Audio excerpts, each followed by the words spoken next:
প্রিয় শিক্ষার্থীরা, আজকে আমরা শিখব হেক্সাডেসিমাল সংখ্যার যোগ। আমরা জানি কোন একটা সংখ্যা পদ্ধতিতে যে কটা সংখ্যা ব্যবহার করা হয় ওই সংখ্যাটাকে বলা হয় ওই সংখ্যা পদ্ধতির বেস বা ভিত্তি। যেমন আমরা জানি হেক্সাডেসিমালে আমরা 0 থেকে 15 পর্যন্ত টোটাল 16টা সংখ্যা ব্যবহার করতে পারবো। এই জন্য হেক্সাডেসিমাল সংখ্যার বেস বা ভিত্তি হচ্ছে 16।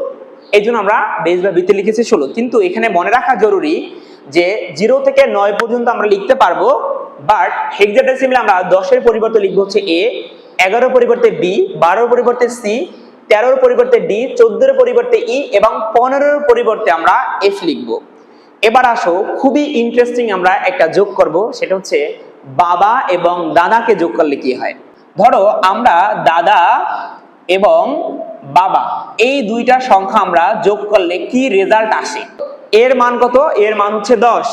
এর মান কত? 10।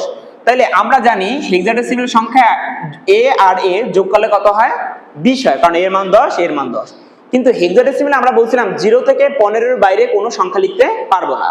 যখন 20 হয়েছে, তার মানে কি 15 থেকে বেশি হয়েছে, তখন এইটা কিসের যোগ?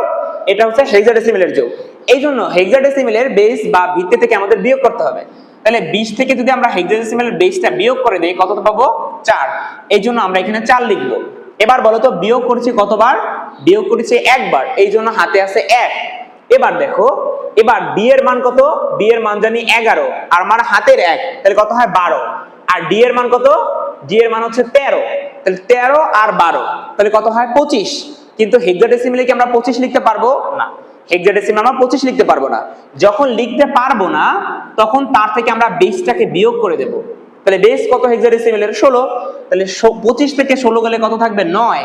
এই জন্য আমরা লিখবো হচ্ছে 9। এবার বলো তো নতুন করে বিয়োগ করেছে কয়বার? একবার, এই জন্য আমার হাতে আছে 1। এবার দেখো এর মান কত? 10। এর মান কত? 10। তাহলে 10 আর 10 20, আমার হাতের 1, তাহলে কত হয়?